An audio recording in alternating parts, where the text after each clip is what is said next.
सुप्रभात बच्चों। बच्चों, आज हम सीखेंगे व्यंजन क्या है।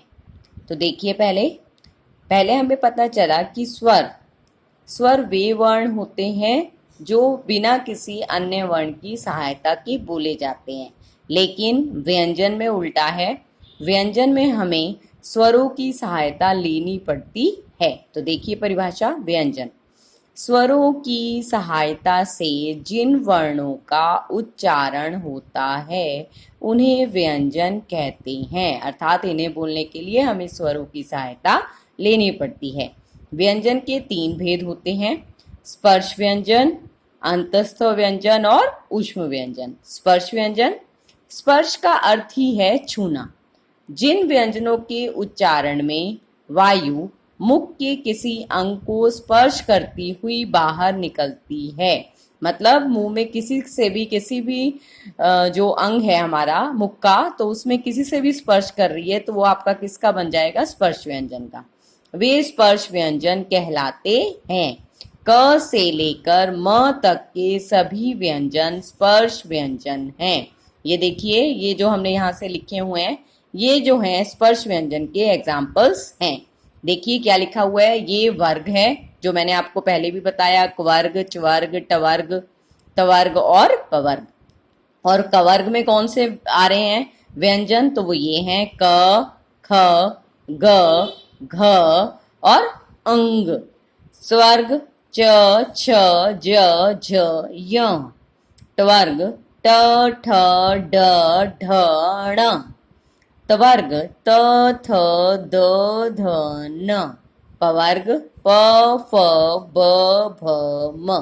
अब एक और चीज और समझिए कि ये व्यंजन जो हैं वो कौन से उच्चारण स्थान, मतलब कि हमारे शरीर में, हमारे मुंह में जो ये बोले जाते हैं, तो वो किस के माध्यम से बोले जा रहे हैं। तो जैसे अब कवर्ग है, तो आपको याद रखना होगा कि कवर्ग के जो ये वर्ण हैं क, ख, ग, घ, ण, ये कहाँ से बोले जा रहे हैं? कंठ से। तो इसको हम याद रख के चलेंगे कि ये किसके कंठ से कौन से बोले जाते हैं। तो कवर्ग की जो ये हैं वर्ण, वो सारे के सारे कंठ से बोले जा रहे हैं। कंठ मतलब गला, जो कि गले को स्पर्श करते हैं। आगे देखिए चवर्ग, जो ये हैं च, छ, ज, ज, य, ये तालु। तालु मतलब हमारे मुख का ही जो जीभ ऊपर के भाग को टच कर रही है, वो क्या कहलाता है? तालु। तो उसके स्पर्श से बोला जाता है च, छ, ज। ये जो है तालु से बोले जा रहे हैं चवर्ग। टवर्ग में ट, ठ, ड, ढ, ण, मूर्धा। यानी कि आप देख रहे होंगे कि हमारी जीभ जो है नीचे की तरफ जो टकरा रही है, उसके लिए ट, ठ, ड। तो ये मूर्धा जो हमारे मुख में ही पार्ट रहेगा, मूर्धा वहां से टच कर रही है, तो वो हमारे जो वर्ण बोले जा रहे हैं ये कौन से बोले जाते हैं? मूर्धा से। आगे देखिए त्वर्ग त, थ, द, ध, न। ये दांत, जो दांत के माध्यम से बोले जा रहे हैं त, थ, द, ध, न। तो इन ये जो है त्वर्ग जो है वो किसकी उसका उच्चारण स्थान क्या रहेगा? दांत। अच्छा, पवर्ग प, फ, ब, भ, म। अब आप इनको बोलते हुए देखिए कि होठ का स्पर्श हो रहा है। प, फ, भ, ये अपने आपस में देखो होठ टच कर रहे हैं, तो ये क्या है? हमारा ओष्ठ। तो आप याद कर लेंगे कि कौन सा वर्ण किसकी सहायता से बोला जा रहा है, तो उसका उच्चारण स्थान क्या है। आगे देखिए अंतस्थ व्यंजन। स्वर तथा व्यंजन के बीच में स्थित होने के कारण इन्हें अंतस्थ कहा जाता है। अंतस्थ का मतलब बीच में स्थित। और इनके उच्चारण में जीभ मुंह के किसी भाग को पूरी तरह स्पर्श नहीं करती। तो आपको याद कर लेना है कि अंतस्थ व्यंजन में कौन से हैं? य, र, ल, व। अंतस्थ य, र, ल, व, और य, र, ल, व अंतस्थ व्यंजन। इसी तरह ऊष्म व्यंजन। इन व्यंजनों के उच्चारण में श्वास वायु मतलब सांस की जो वायु है, मतलब हवा है, वो तेजी से मुंह से बाहर निकलती है, जिसके कारण गर्मी उत्पन्न होती है। बेटा ऊष्म से याद करोगे, ऊष्म का मतलब क्या है? गर्मी उत्पन्न होती है। तो इसलिए ये व्यंजन ऊष्म व्यंजन कहे जाते हैं। और ये संख्या में कितने हैं? 4।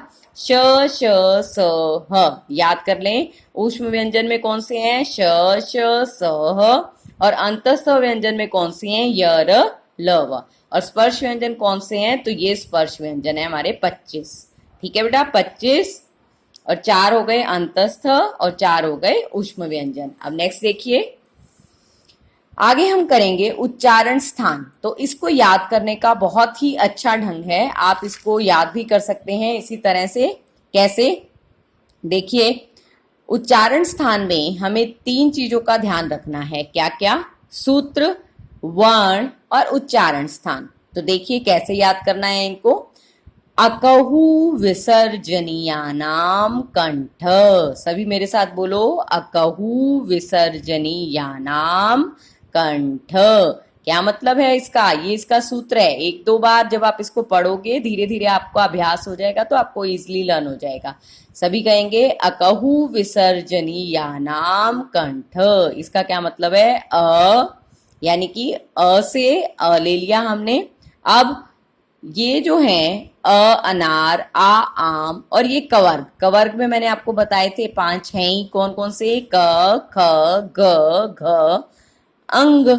जो ये बताए हैं, ये आपके सारी की सारी कवर्ग वाली लाइन जो है वो किससे बोली जा रही है? कंठ से। तो इसको याद करना इजी हो जाएगा कि हमारे कंठ से कौन कौन से निकल रहे हैं। ए, आ, कवर्ग, ह और विसर्ग। ये आपको याद करना है कि इसका उच्चारण स्थान क्या है? कंठ। अब इचु यशा नाम तालु। इसका मतलब ई और चवर्ग और य और श, ये किससे बोला जा रहा है? तालु से। तो इसको आप याद कर लोगे कि इचु यशा नाम तालु।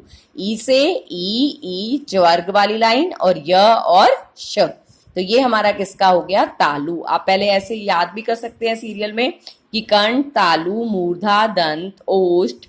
उसी तरह से आप इसके सामने के जो सूत्र हैं वो भी याद कर सकते हैं। आगे देखिए, ऋतु रसाणाम मूर्धा। ऋतु रसाणाम मूर्धा। री से री हो गया, ट से ट्वर्ग वाली लाइन और उसके साथ हो गया श और र और श लिख दीजिए, चाहे श और र। मतलब आपको जब सूत्र में याद करना है तो ऋतु रसाणाम करोगे, यो यहाँ पे आप जैसे भी करें, मतलब आपको याद करना है। तो ये कौन सा है? हमारा मूर्धा। आगे देखिए, ऋतु लसानाम दंता। तो दांत से कौन से निकल रहे हैं? जो दांत से निकल रहे हैं वर्ण वो कौन से हैं? ली, त्वर्ग वाले और ल और स। ये संस्कृत में यूज होता है, हमारे हिंदी में जो रहेंगे वो यही रहेंगे, त्वर्ग और ल और स। अब उपपद्य उपपदमानी या नाम ओष्ठो। होठ से कौन से निकल रहे हैं? तो ऊ और पवर्ग। ये कौन सा है? हमारा ओष्ठ। ठीक है बेटा, आगे देखिए, यमंगड़नानाम नासिका च। अब इसमें कौन कौन सा आ जाएगा आपका? ये य, म, ण, न और अंग ये सारे आपके यमंगड़नानाम नासिका च, ये नासिका से बोले जा रहे हैं। अब ए दे तो कंठ तालु, तो ये याद करके चलोगे। ए और आई ये किसके हैं? कंठ तालु, दोनों से बोले जा रहे हैं। कौन कौन से? अदे तो कंठ तालु, ए और आई। ओ दो तो कंठोष्टम, आओ और आओ, ये क्या है? कंठ और ओष्ठ से बोले जाते हैं। तो वो कौन कौन से वर्ण है हमारे? ओ और औ। अब वकारस्य दंतोष्ठम, यानी कि जो व है इसको दंत और ओष्ठ से बोला जाता है। जब हम पहली बार पढ़ते हैं तो हमें मुश्किल लगता है, पर धीरे धीरे जब इसका अभ्यास हो जाता है तो ये हमें इजीली लर्न हो जाता है। तो आपको पहले इसके जो ये सूत्र हैं ये याद कर लेने हैं। अकौ विसर्जनीयानाम कंठ, इचु यशानाम तालु, ऋतु रसाणाम मूर्धा, ऋतु लसानाम दंता, उपपद्यमानियानाम ओष्ठो, यमंगड़नानाम नासिका च। क्योंकि च क्यों कहा गया? क्योंकि यही आपके यहाँ पे भी यूज हो रहे हैं, या मतलब यहाँ कंठ से भी निकल रही है ये इस तरह के जो वर्ण हैं, और ये नासिका से, इसलिए इनको दोनों कैटेगरी में रखा गया है। अदेते कंठ तालु, ए और आई। ओदतो कंठोष्टम, ओ और औ। और दंतोष्टम, व। धन्यवाद।